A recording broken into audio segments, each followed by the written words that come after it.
Hello friends, I am glad to see you again. Today I will talk about the homeowners association that wants to have the keys to my car. My neighbors mostly know me as the guy with the midnight blue 17 Titan. I keep it spotless, wax it every other Saturday. And yes, geek out over torque specs more than is strictly healthy. It's my favorite thing I own. Not because it's flashy, but because I saved for 6 years to buy it outright. No loan, no lien.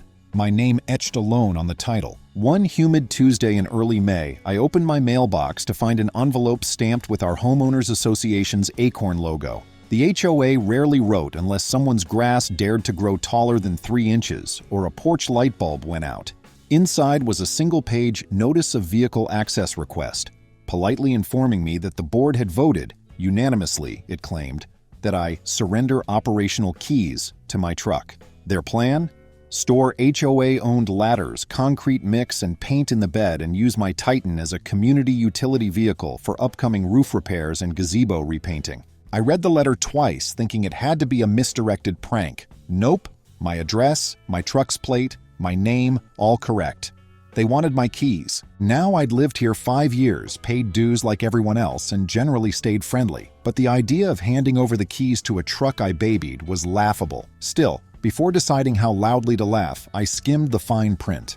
The letter cited a vague bylaw about reasonable cooperation with maintenance activities, sprinkled with enough pseudo-legal buzzwords to make it look official. That night I called my best friend Noah. He's an assistant district attorney 2 counties over. After reading him the letter, there was a pause, then a low whistle. "They're out of their minds," he said. "They can't commandeer private property. That's bordering on conversion, maybe even attempted theft if they pressure you." Hearing a lawyer say what I'd already felt in my bones gave me steel in my spine.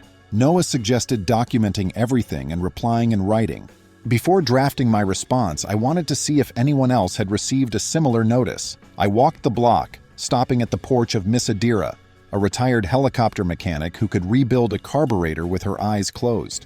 She hadn't gotten the letter, which ticked her off more than if she had. "That board probably thinks you're the soft target because you stay quiet," she said, pounding her cane for emphasis. I didn't think of myself as quiet, just busy, but she had a point. Most neighbors had ordinary sedans. My truck had become the HOA's fantasy work mule. The next evening I attended the monthly board meeting, held in the sterile clubhouse that always smelled faintly of lemon cleaner and burnt coffee. 5 folding tables formed a lopsided horseshoe. At the center sat Marlowe, board president, self-appointed monarch of our postage stamp subdivision. He greeted me with the kind of smile you give a child before a dentist appointment. "Ah, Kellen, glad you could make it," he said, adjusting his tie even though the thermostat insisted on 90 degrees. I took a chair, laid the notice on the table, and asked why my truck had been volunteered. Marlowe clasped his hands. "Our vendor pulled out last minute. We needed a vehicle with adequate towing capacity. Yours fits the bill, and the community charter encourages residents to facilitate common area improvements." "Facilitate, sure," I said, "but I'm not a rental shop. What happens if something's damaged? Who's driving it? Who's on insurance?" He waved that away. "Insurance is complicated. We'll cross that bridge if we come to it." That sentence snapped something inside me. Insurance is complicated? My policy expressly forbade commercial use. I pictured the deductible, the surcharges, the personal liability if someone tore off a mirror. I told them, calmly but firmly, that the truck was off limits. Marlowe's smile thinned. "Refusal to cooperate may result in fines," he warned. I'd read enough horror stories about HOAs weaponizing fines like parking tickets from the Twilight Zone. But threats only work when the target feels cornered. I thanked the board for their time, stood, and left. Before the clubhouse door even swung shut behind me, I opened my phone's recorder, narrated everything that had been said, and shot an email to Noah. Step 1, paper trail. 2 days later, a bright orange violation tag fluttered on my front door. Failure to comply with vehicle access request. $150 per day beginning immediately. The figure was handwritten in thick marker, as though bold ink could give shaky authority some backbone. Attached was a second note. If payment is not received or keys provided within 72 hours, a lien may be filed. I admit, fear bubbled in my throat for an instant. A lien sounded big and scary. But before panic settled, I called my insurance agent, Greta. She laughed. Actually laughed. When I explained, "If they drive your truck, your coverage would be void the moment they load tools. You'd be personally liable." she said. She offered to send me a written statement affirming exactly that. I accepted. By Saturday morning, I'd compiled a dossier thick enough to prop a door open.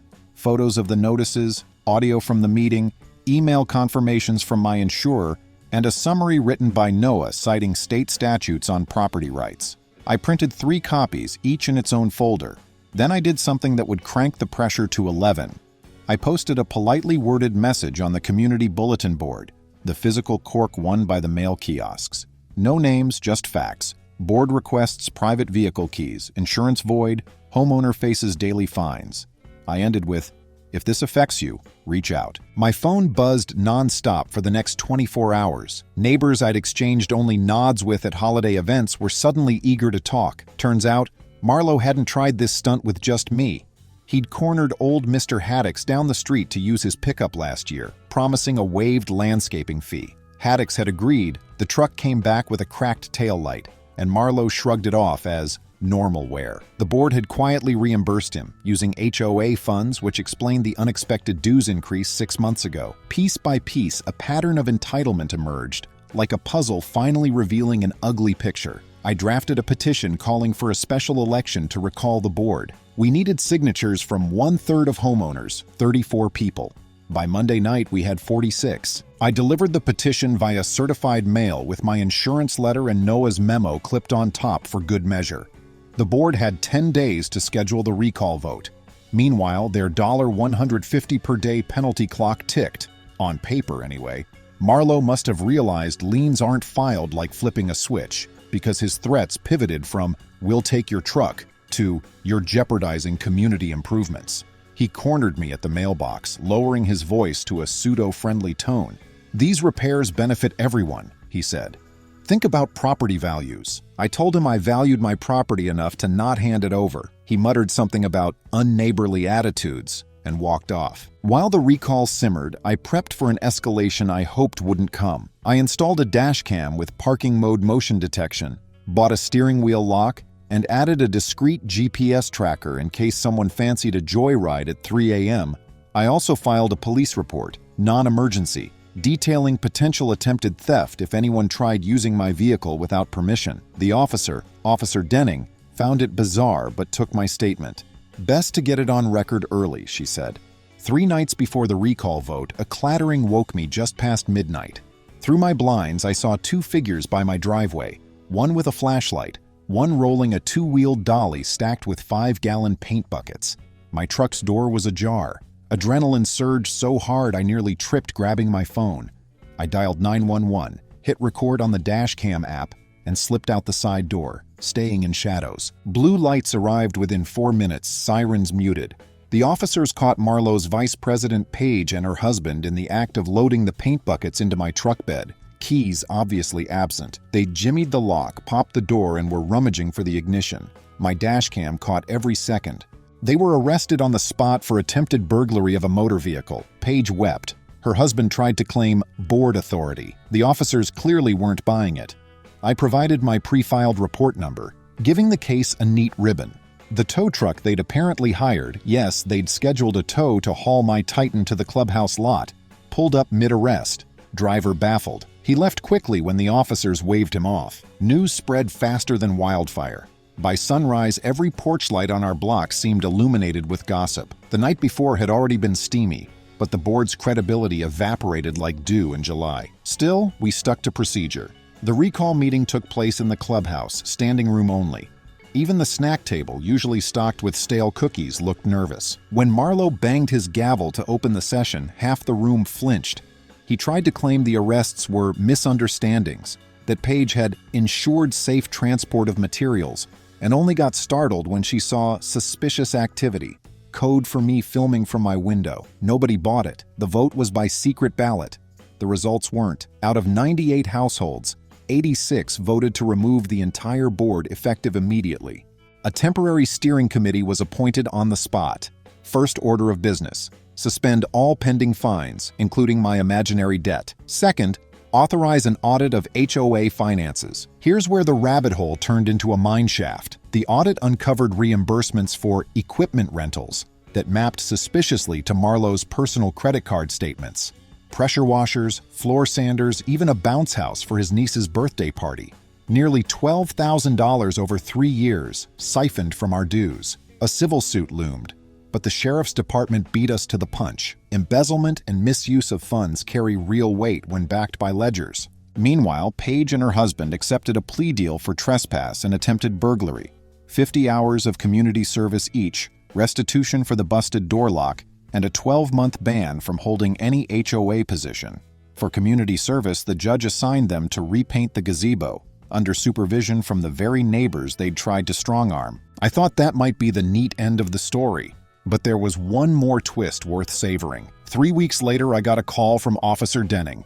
During the investigation, they'd subpoenaed Marlowe's emails and found a chain where he instructed Paige to secure the Titan quietly, adding, "Kellen can complain later. Committee solidarity will shield us." The phrase committee solidarity stuck out to the prosecution. Evidence of premeditation. Noah told me that bumps the severity of attempt charges. Marlowe was arrested on conspiracy counts. The man who once lectured me about neighborly duty spent that night in county lockup, explaining to a judge why just borrowing a truck involved bolt cutters and midnight stealth. My Titan?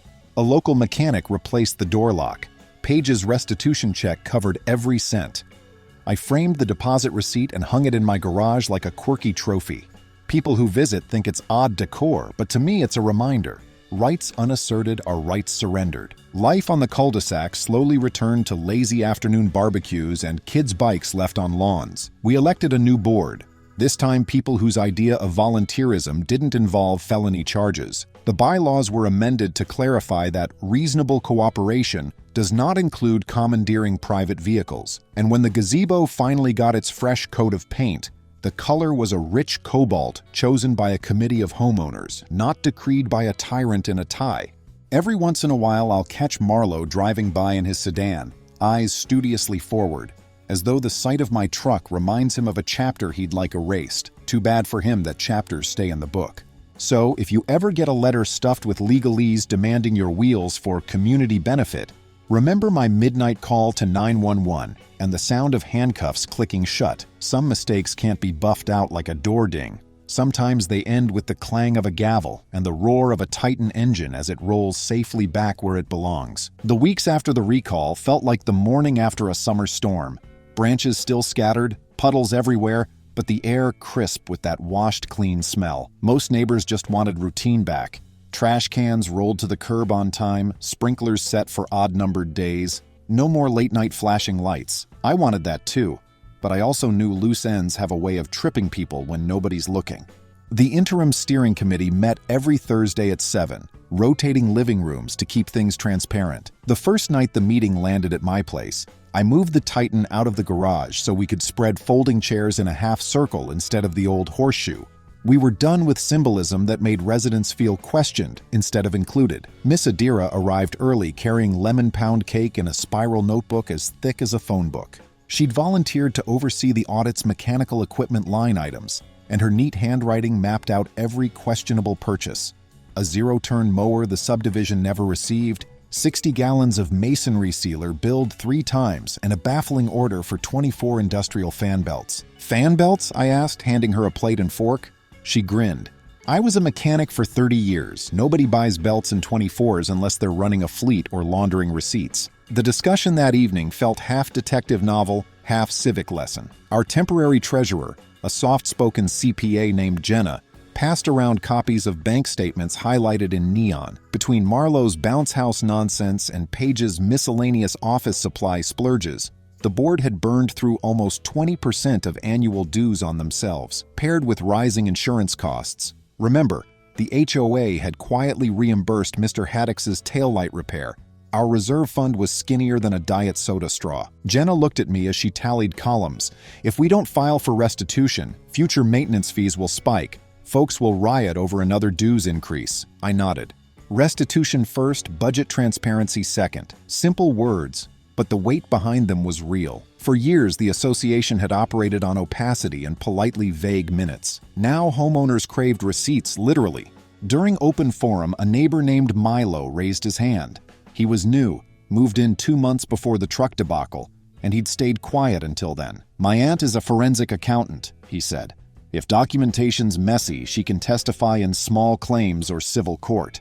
We took his offer faster than a free dessert refill. For the first time in months, hope outpaced dread. The following Saturday, we hosted a community document day. Anyone with suspicion about past fines or reimbursements could bring paperwork to Jenna's card table under a pop-up tent by the gazebo.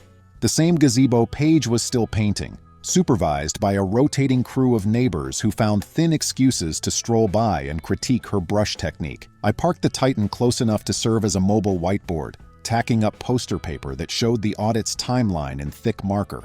Discovery, motion, mediation, court if necessary. The truck's glossy hood reflected the chart like a mirror, unintentional but dramatic. By mid-afternoon, we had a cardboard banker's box packed with old violation notices, each bearing Marlowe's signature and suspiciously inflated processing fees. One slip charged a resident $75 for garbage can visibility, a rule invented out of thin air. That resident, an elderly teacher named Mrs. Alcott, murmured, "He bullied me into paying cash, said checks took too long." Her voice trembled with remembered embarrassment. Adira rested a steadying hand on her shoulder.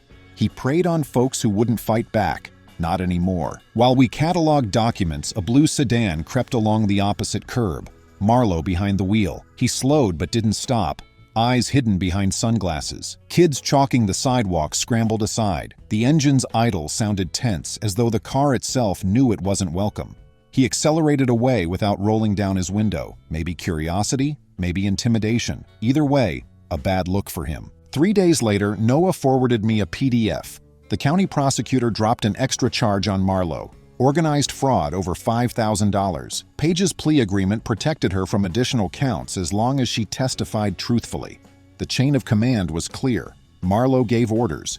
Paige executed them. Dues footed the bill. That evening, I took the news printout to the clubhouse. The building now felt less like a throne room, more like a community rec hall, and pinned it to the corkboard beneath the simple heading, Accountability Update. I used plain language, bullet points, no sensational flair. People deserved facts, not drama. Still, the next morning I found a sticky note slapped crookedly over it. Witch hunt. Handwriting looked like a first grader jabbing a crayon. Paige's husband came to mind, but speculation didn't help. I photographed the note, pocketed it for records, then peeled it off and tossed it. Let protests stand in daylight or not at all. Another plotline unfolded quietly. One I hadn't expected. A local reporter named Emery showed up at my door holding a reusable coffee cup and a voice recorder. She specialized in consumer protection pieces and had gotten wind of an HOA commandeering a truck. The police report was public record. The dashcam footage, once entered as evidence, became accessible too. She asked for an interview. My first instinct was to protect neighbors' privacy. We'd already endured gawkers driving through snapping cell phone pictures. But after conferring with Noah, we agreed publicity might discourage any backroom plea bargains letting Marlowe skate. I told Emery she could film me, but neighbors' names and house numbers stayed off camera unless they consented. She agreed, setting her tripod in my driveway as cicadas buzzed overhead. Under the lens, I explained how a simple mailbox letter spiraled into arrests and audits. I ended with, "Your property title isn't community shareware. If someone waves a rule book like a magic wand, read the fine print before you hand over your keys." Not exactly a mic drop, but firm. The segment aired on a Thursday night. Ratings must have been decent because Emery emailed me a thank you and said viewers flooded her inbox with similar stories. HOAs confiscating patio furniture, forbidding service animal breeds, even demanding residents reveal security camera passwords. The county commissioner announced a task force to review homeowner association statutes for potential abuse, all from a midnight break-in at my Titan. Meanwhile, Paige's community service arc took an unexpected turn.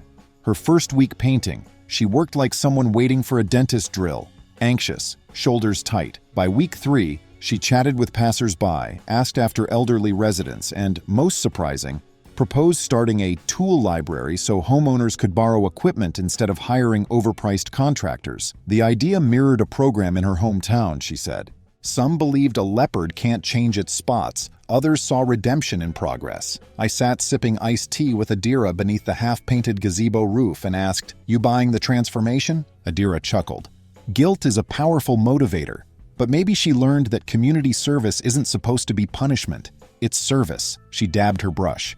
Let her prove it. The steering committee allowed Paige to draft a proposal, making clear she wouldn't handle funds. Trust rebuilds in layers. The library would operate on donations and a signed checkout log. Surprisingly, donations poured in rapidly.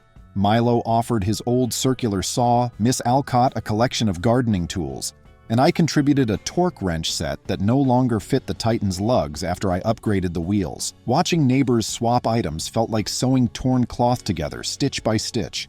But those good vibes drew another shadow. During a late-night inventory, Jenna discovered the padlock cut and 3 power tools missing. CCTV from the clubhouse captured a figure in a hoodie limping slightly. Paige's husband had sprained his ankle recently playing basketball, a detail neighborhood grapevine hadn't missed. Jenna sent me the still frame.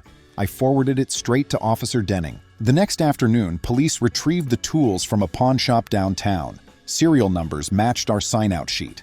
The shop's security footage confirmed Paige's husband. He was arrested for burglary and possession of stolen property.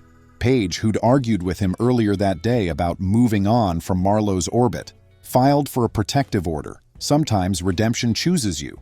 Sometimes you have to barricade yourself from bad influences first. With those dramas colliding, civil suit prep, tool library hiccups, press interest, the Titan again stood center stage. The steering committee voted to host a community tailgate fundraiser in the clubhouse lot. Barbecue, silent auction for unneeded surplus items, and, yes, viewing of the dash cam video on a projector screen. At first I hesitated. Felt like spectacle, but we gifted the event a higher purpose. Proceeds would reimburse residents fined under Marlowe's bogus rules. Saturday dawned bright and breezy. We positioned the Titan so its tailgate lowered toward a makeshift stage.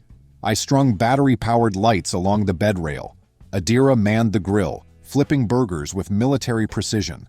The gazebo gleamed cobalt behind her, finally finished. Paige arrived carrying trays of baked ziti, face drawn but determined. Some greeted her warmly, others with guarded nods. That was okay. Trust isn't a switch. At dusk, kids sprawled on picnic blankets, couples on camp chairs, while the projector flicked grainy nighttime footage onto a bedsheet pinned to the clubhouse wall. The moment Paige and her husband appeared breaking into the truck, a collective gasp rose, followed by murmurs, shock, sympathy, a few hisses of disbelief. I kept my eyes on the crowd, not the video. Their reactions mattered more than reliving the footage. No cheers, no applause, just a sober understanding of why guardrails exist in governance. When the clip ended, Jenna stepped onto the tailgate with a cordless mic. "We raised $4,820 tonight," she announced. "That covers every bogus fine we've verified so far." Applause washed over us, genuine and warm. She added, "Any leftover funds will seed the tool library's security system." Laughter rippled, the inside joke nobody wanted but everybody shared. I left the lights strung overnight. At sunrise, dew twinkled on the wires like tiny stars refusing to quit. The civil case finally hit court mid-August. Marlowe, still out on bond for the criminal charges, showed up in an ill-fitting suit, no tie. His attorney tried a strategy of clerical error, claiming the board created an oral equipment sharing policy everyone tacitly accepted. Our forensic accountant demolished that in 10 minutes, citing the CC and R's explicit clause forbidding board use of private property without express written consent. The judge's eyebrows nearly touched her hairline when the pawnshop evidence surfaced. By lunch recess, Marlowe's lawyer requested settlement talks. We demanded full restitution of misused dues plus attorney fees and an apology letter mailed to every homeowner at his expense. The lawyer balked until Judge Leslie Ann Dorr asked, "Counsel, are we scheduling trial or cutting the check?" Marlowe settled. Checks cleared within 3 weeks. We voted to apply the bulk toward a playground upgrade long delayed by budget constraints. Watching new swing seats replace cracked plastic felt downright poetic. Children benefiting where greed had siphoned funds. You'd think the saga closed once we axed the old board, but life rarely ties bows. A county task force, pricked by our fiasco, drafted an HOA Bill of Rights, forcing boards to release quarterly budgets, cap fines, and offer mediation before liens.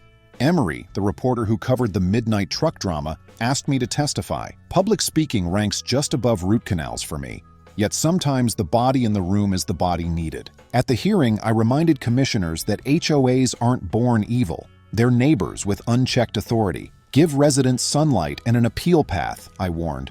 or property rights corrode slower than rust but just as surely. The bill passed without a single nay. That evening, Noah, my ADA friend, texted a confetti emoji and crowned me civic hero. I countered with a gif of a dog hiding under a blanket. Hero's nap. Autumn rolled in with copper leaves and football flags. During a steering committee session, Jenna proposed elections to replace our interim crew. Stability tasted sweet, but charters demand closure. Neighbors nominated me for treasurer. I politely declined, backing Milo's forensic accountant aunt, who won in a landslide. Transparency became the subdivision's new pastime, complete with open spreadsheets projected on clubhouse walls. Paige, having wrapped community service and therapy, asked to run beautification. Memories were tender, so compromise prevailed. She could volunteer in the garden club, but not handle funds. One crisp Saturday, I saw her planting tulips. We exchanged silent nods, boundaries respected, progress noted. The Titan, my midnight blue truck, now symbolized more than horsepower. It proved stewardship is not surrender. Neighbors sometimes joke about borrowing it for mulch. I grin and say, "Sign a waiver, show insurance." They laugh, half recognizing I'm dead serious. Clear lines guard friendships as well as fenders. Winter crept in shyly, LED lights blinking free of fear. Then a thick envelope skidded across my doormat. Marlowe, dethroned board president, sued me for intentional infliction of emotional distress, demanding $250,000. He blamed me for lost contracts, public shaming, and a shaky marriage. Noah labeled it a SLAPP, strategic lawsuit against public participation, good only for intimidation. Our state's new anti-SLAPP statute lets defendants strike fast and recover every dime. We filed within days, citing police affidavits, audit spreadsheets, and Marlowe's own email ordering Paige to secure the Titan quietly. Truth is a titanium shield. The January hearing lasted 10 frosty minutes. Judge Dorr asked, "Counsel, which statement by Mr. Hartley is false?" Silence swallowed the courtroom. Motion granted, complaint erased, fees awarded. Outside, snow drifted. Noah chuckled. "That's a SLAPP melting." Community support snowballed. Mrs. Patel organized a chili supper that raised a cushion for any appeal. Retirees folded origami cranes with "Stand Strong" penned inside and stuffed them in my mailbox. When Marlowe declined to appeal, perhaps daunted by interest on my legal fees, the cranes became clubhouse art. March brought Marlowe's criminal sentencing. 2 years in prison, 5 on probation, mandatory restitution, and a stern lecture on fiduciary duty. The bailiff's door clanged. No cheers, only collective relief. Spring thaw unveiled tulip shoots and ambition. Milo installed a keypad entry shed for our tool library. Checkout logs pinged to the cloud. The long-delayed playground opened. Children timing the slide's speed with stopwatch apps. Jenna led bylaw rewrites, quarterly budgets, crystal-clear recall rules, and a ban on commandeering private vehicles without written consent. A weekend civic hackathon polished commas. The measure passed with only 2 abstentions who playfully insisted on Oxford commas. Judge Dorr confirmed my attorney fee award, $37,480. Marlowe's rental income now flows through a receiver. After costs, every dime funds the Titan Tool Scholarship for neighborhood teens entering trades. July 4th fireworks popped while Jenna announced the first recipient, an aspiring electrician. Irony tasted sweet. Work travel tugged me away weekly, yet community ties tightened like rope. Neighbors watered plants, texted gate cam photos, and timed potlucks for my returns. One Tuesday, a die-cast midnight blue pickup appeared on my porch tagged, "Not for HOA use, just thanks." It guards my desk, a miniature reminder that vigilance trumps bullies. Autumn returned with the decorating theme, "Lights for Learning." I outlined a glowing wrench and LEDs above the garage. Mrs. Sanchez's luminous open book still beat me, but a hardware gift card felt fitting. Sometimes I trace the dominoes backwards. Had I surrendered my keys, the truck might have come back dented, and the board's quiet thievery kept rolling. Rights, like muscles, atrophy unused. Standing firm, rewrote bylaws, funded scholarships, and nudged county law. One November sunrise, I parked lakeside, thanked the Titan for never stalling through literal and legal storms, then drove home content. 2 weeks later, Officer Denning dropped chocolate babka and a plaque, Citizen Partnership Award. Our case nudged the city to budget for new body cams. Metal carries weight.